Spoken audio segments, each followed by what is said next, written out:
Halo, Shalom, Assalamualaikum warahmatullahi wabarakatuh. Om Swastiastu, Namo Buddhaya, Salam Kebajikan. Perkenalkan, nama saya Rantika Randa Sunggigilan dengan NIM 20105288, semester 7 Program Studi Pendidikan Guru Sekolah Dasar, Fakultas Ilmu Pendidikan dan Psikologi. Jadi video ini saya buat untuk memenuhi tugas dalam mata kuliah Teknologi Informasi dan Komunikasi. Dalam video ini saya akan membahas digital literasi. Nah, sebenarnya apa sih digital literasi itu? Jadi, digital literasi atau literasi digital adalah pengetahuan dan kemampuan untuk menggunakan teknologi digital, alat-alat komunikasi atau jaringan dalam proses menemukan, mengevaluasi, menggunakan dan membuat informasi serta memanfaatkannya secara sehat, bijak, cerdas, cermat, tepat, dan patuh hukum. Literasi digital merujuk pada keterampilan-keterampilan, pengetahuan dan pemahaman untuk menggunakan teknologi dan media baru untuk menciptakan dan berbagai makna.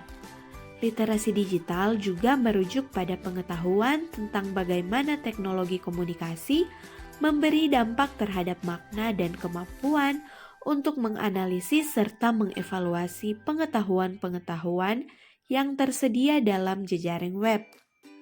Pendekatan yang dapat dilakukan pada literasi digital mencakup dua aspek, yaitu pendekatan konseptual dan operasional. Pendekatan konseptual berfokus pada aspek perkembangan kognitif dan sosial emosional, sedangkan pendekatan operasional berfokus pada kemampuan teknis penggunaan media itu sendiri yang tidak dapat diabaikan. Selanjutnya kita masuk pada manfaat literasi digital. Yang pertama ada menghemat waktu, yang kedua belajar lebih cepat, yang ketiga menghemat uang, yang keempat membuat lebih aman, yang kelima memperoleh informasi terkini, yang keenam selalu terhubung, yang ketujuh membuat keputusan yang lebih baik, yang kedelapan dapat membuatmu bekerja, yang kesembilan menjadi lebih bahagia, dan yang ke-10 mempengaruhi dunia. Selanjutnya ada level kompetensi yang merujuk pada tingkat kemampuan literasi digital. Ada 3, yaitu yang pertama, basic. Individu memiliki seperangkat kemampuan yang memungkinkan penggunaan dasar media. Terdapat penggunaan media yang terbatas. Penggunaan mengetahui fungsi dasarnya, menggunakan untuk tujuan spesifik dan untuk menentukan alat. Kapasitas pengguna untuk menganalisis secara kritis informasi yang telah diterima masih terbatas. Yang kedua ada medium. Kemampuan komunikatif individu melalui media juga terbatas. Individu fasih dalam penggunaan media, mengetahui fungsinya, dan mampu mengoperasikannya, lebih kompleks. Penggunaan media diperluas, penggunaan mengetahui bagaimana cara mendapatkan dan menilai informasi yang dia butuhkan, juga mengevaluasi dan meningkatkan strategi pencarian informasi. Yang ketiga ada advance. Individu sangat aktif dalam penggunaan media, sadar dan tertarik terhadap hukum yang mempengaruhi penggunaannya. Penggunaan memiliki pengetahuan mendalam tentang teknik dan bahasa dan dapat menganalisis dan akhirnya mengubah kondisi yang mempengaruhi hubungan komunikatifnya dan penciptaan pesan. Di bidang sosial, pengguna mampu mengaktifkan kerjasama kelompok yang memungkinkan dia untuk menyelesaikan masalah. Yaitu yang pertama, memahami masalah representasi. Menganalisis pesan dalam berbagai bentuk dengan mengidentifikasi penulis, tujuan dan sudut pandang, dan mengevaluasi kualitas dan kreatibilitas konten. Yang kedua ada kepenulisan dan kompetensi kreatif. Ambil tindakan sosial dengan bekerja secara individu dan kolaboratif untuk berbagai pengetahuan dan menyelesaikan masalah dalam keluarga, tempat kerja, dan komunitas, dan dengan berpartisipasi sebagai anggota komunitas. Selanjutnya yang ketiga ada penggunaan alat dan keterampilan mengakses. Membuat konten dalam berbagai bentuk, memanfaatkan bahasa, gambar, suara, dan alat dan teknologi digital baru. Dan yang terakhir, ada tanggung jawab sosial online dan digital citizenship. Buat pilihan yang bertanggung jawab, akses informasi dengan mencari dan berbagai bahasa, serta memahami informasi dan ide. Merefleksikan perilaku dan kebiasaan komunikasi seseorang dengan menerapkan tanggung jawab sosial dan prinsip etika. Selanjutnya, praktik literasi digital melibatkan kemampuan untuk menemukan dan mengonsumsi, membuat, dan mengkomunikasikan konten digital, sementara secara bersamaan menggunakan proses evaluasi kritis. Pires dan Bartlett 2012 telah mengimbangi berbagai proses intelektual yang terkait dengan literasi digital menjadi 3 kategori. Terdapat 3 tingkatan pada literasi digital. Yang pertama, kompetensi digital yang meliputi keterampilan, konsep, pendekatan, dan perilaku. Yang kedua, penggunaan digital yang merujuk pada pengaplikasian kompetensi digital yang berhubungan dengan konteks tertentu. Yang ketiga, transformasi berdigital yang membutuhkan kreativitas dan inovasi pada dunia digital. Selanjutnya ada penerapan literasi digital pada lintas generasi. Yang pertama ada generasi baby boomers dari tahun 1946 sampai 65. Sebagian ada antusias mempelajari teknologi, ada juga yang bersikuku menolak sehingga kerap dibilang generasi gaptek atau gagap teknologi. Yang kedua ada generasi X dari tahun 1965 sampai 80, masa peralihan teknologi analog menjadi teknologi digital, kemampuan menyerap berbagai informasi dari generasi ini membuat literasi digital berkembang pesat penggunaannya. Generasi Y dari 1981 sampai 95, literasi digital yang ada pada generasi ini sangat baik dan dapat diandalkan. Generasi ini cenderung mengabaikan informasi yang belum jelas dan menganalisa dengan cepat limpahan informasi yang datang. 4. Generasi Z dari tahun 1996 sampai 2010, penerapan literasi digital mulai mengalami pergeseran makna. Generasi ini mulai memilah literasi digital sebagai sumber informasi jika bermanfaat meningkatkan kepopuleran mereka. Dan yang kelima ada generasi Alpha dari tahun 2011 hingga saat ini. Generasi yang dari lahir sudah lekat dengan teknologi ini menjadikan mereka sebagai manusia yang hampir sebagian besar bergantung menggunakan perintilan digital. Generasi milenial atau generasi Y telah memasuki abad 21. Karenanya, milenial dituntut memiliki kecakapan dan keterampilan yaitu 4C, communication, collaboration, critical thinking and problem solving, and creativity and innovation. Prinsip sebagai hubungan yang erat, meskipun keduanya berbeda, keduanya harus dilakukan bersamaan karena perbaikan pada salah satu L akan membuat perbaikan pada yang lainnya. Literasi adalah tentang pengetahuan. Ini adalah paket keterampilan yang terkait dengan dunia digital. Citizenship adalah tentang tindakan. Ini tentang cara seseorang memperlakukan dan menghormati orang lain. Selanjutnya, digital citizenship. Pengguna teknologi harus belajar bagaimana digital citizenship. Digital citizenship harus dapat menggunakan teknologi secara cerdas Misalnya ISTA menerbitkan model daftar perilaku yang terkait dengan digital citizenship. Perilaku tersebut seperti tidak mencuri atau merusak karya digital, identitas atau properti orang lain, menggunakan alat digital untuk memajukan pembelajaran dan mengikuti perubahan teknologi, melindungi informasi pribadi dari hal yang dapat menyebabkan bahaya, kesetaraan hak digital dan akses untuk semua. Selanjutnya ada 3 elemen penting dari pelajar digital citizenship.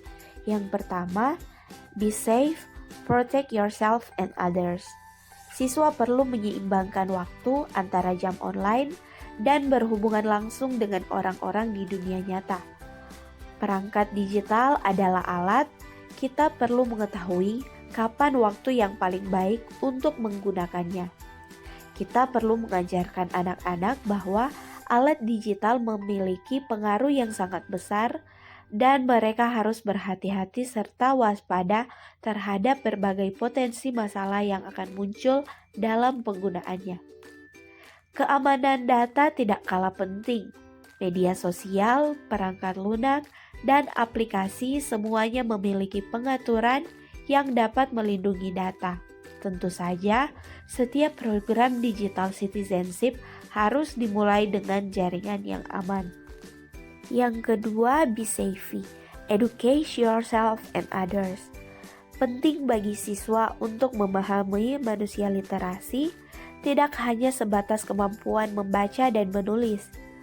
Selain email dan media sosial sebagai alat komunikasi, pendidik di seluruh tingkatan sekolah sering mengandalkan tools lainnya seperti Microsoft, OneNote, dan Google Drive untuk membuat siklus umpan balik dengan siswa dan memungkinkan mereka untuk mengakses pekerjaan mereka dimanapun mereka berada. Literasi digital juga dapat membantu kita menentukan mana yang benar dan mana yang mungkin tidak akurat. Dan yang ketiga, be social, respect yourself and others. Berkat peningkatan akses ke teknologi digital, orang-orang yang sebelumnya mungkin tertinggal dalam pengalaman belajar global kini dapat ikut berpartisipasi. Guru sekarang dapat menggunakan peralatan komunikasi jaringan, Cisco dan EMC yang mutakhir dan solusi telepresence lainnya untuk membuka dunia ke dalam ruang kelas. Aturan kebijakan dan hukum dapat membantu semua orang untuk menjadi pengguna online yang lebih baik. Ingat, internet tidak pernah lupa. Adalah tugas kita untuk mengajarkan siswa bagaimana mengelola jejak digital mereka. Adalah tanggung jawab kita untuk membantu semua pengguna teknologi untuk menjadi digital citizenship terbaik yang mereka bisa. Selanjutnya, ciri abad ke-21. Informasi tersedia di mana saja, kapan saja. Model pembelajaran diarahkan untuk mendorong peserta didik mencari tahu dari berbagai sumber, observasi bukan diberitahu. Selanjutnya, komutasi. Lebih cepat memakai mesin. Model pembelajaran diarahkan untuk mampu menemukan masalah, menanya, bukan hanya menyelesaikan masalah atau menjawab. Selanjutnya, otomatis menjangkau segala pekerjaan rutin.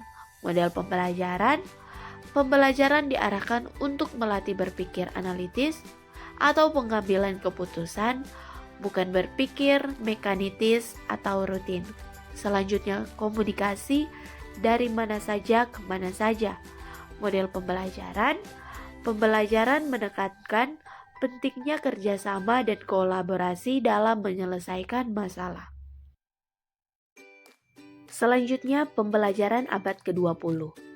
Berdasarkan waktu, fokus pada menghafal fakta-fakta yang berbeda, Pembelajaran fokus pada tingkat taksonomi Bloom yang lebih rendah, yaitu pengetahuan, pemahaman, dan aplikasi. Berdasarkan buku tes, pembelajaran pasif, peserta didik belajar dalam batasan di dalam ruangan. Teacher-centered, guru adalah pusat perhatian dan penyediaan informasi. Sedikit atau tidak ada kebebasan bagi siswa. Kurikulum yang terargumentasi. Ekspektasi yang rendah, guru adalah penilai, tidak ada orang lain yang melihat pekerjaan siswa. Kurikulum atau sekolah tidak terlalu relevan atau tidak terlalu dikaitkan erat dengan siswa. Keragaman pada siswa diabaikan. Literasi 3R sampai 3RS, Reading, Writing, and Math. Pembelajaran abad ke-21 berbasis hasil, fokus pada apa yang siswa tahu, siswa dapat lakukan seperti apa setelah semua detail dilupakan. Pembelajaran dirancang tingkat atas taksonomi Bloom, yaitu sintesis, analisis, dan evaluasi. Berdasarkan penelitian, pembelajaran aktif, peserta didik belajar secara kolaboratif dengan teman sekelas dan orang lain di seluruh dunia atau kelas global. Student-centered, guru adalah fasilitator atau pelatih. Banyak kebiasaan bagi siswa, kurikulum terpadu dan interdisiplin, ekspektasi tinggi. Kami berharap dan memastikan bahwa semua siswa berhasil belajar di tingkat tinggi, bahkan beberapa mengungkapkan dapat lebih tinggi lagi. We get out of their way to leave them to that. Self-assessment, peer assessment, dan lainnya. Audience public, penilaian otentik. Kurikulum terhubung dengan minat, pengalaman, bakat, dan dunia nyata. Kurikulum dan pengajaran membahas keragaman siswa, beragam literasi abad ke-21 selaras dengan kehidupan dan pekerjaan di era milenium. Selanjutnya, model Technological, Pedagogical, Context Knowledge atau TPACK. Di jantung kerangka kerja TPACK merupakan interaksi yang kompleks dari 3 bentuk utama pengetahuan: konten, CK, pedagogik, PK, dan teknologi, TK. TPACK juga menekankan jenis-jenis pengetahuan baru yang mewakili 4 basis pengetahuan yang diterapkan oleh guru dalam pengajaran berbasis teknologi. Pengetahuan konten pedagogis, PCK, pengetahuan konten teknologi, TCK, pengetahuan persimpangan ketiga lingkaran, pengetahuan konten teknologi pedagogis atau TPACK. Selanjutnya, model substitution, argumentation, modification, redification atau SAMR. Dalam model ini, pendidik mendesain tugas yang memiliki dampak signifikan pada hasil siswa dan prosesnya melibatkan apa yang dapat dilihat sebagai design thinking. Penggunaan alat TIK untuk menggantikan pena dan kertas adalah contoh tingkat rendah. Memahami bahwa perangkat lunak, pengelola kata dapat membuat daftar isi otomatis adalah contoh segmentasi. Selanjutnya, berbagai catatan dengan arahan lain melalui blok adalah modifikasi dan redefinisi yang tentunya memungkinkan adanya masukan dan saran dari arah lain. Literasi digital menggabungkan berbagai keterampilan yang saling terkait didasarkan dari kesadaran dasar hingga literasi kreatif dan kritis serta hasil yang lebih kompleks. Department of E-Learning 2013, understand, create, and use. Dan yang terakhir ada 16 keterampilan yang diperlukan untuk siswa abad ke-21. Ada foundational literacies atau literasi dasar. Yang pertama literasi, yang kedua angka, yang ketiga literasi sains, yang keempat literasi keuangan, dan yang kelima literasi budaya dan kewarganegaraan. Selanjutnya, competence atau kompetensi. Yang pertama berpikir atau pemecahan masalah, yang kedua kreativitas, yang ketiga komunikasi, dan yang keempat kolaborasi. Dan selanjutnya, karakter qualities atau kualitas karakter. Yang pertama ada rasa ingin tahu, yang kedua inisiatif, yang ketiga ketekunan atau ketabahan, yang keempat kemampuan beradaptasi, yang kelima kepemimpinan, dan yang keenam kesadaran sosial dan budaya. Saya mengenai literasi digital, semoga dapat bermanfaat bagi kita semua. Terima kasih.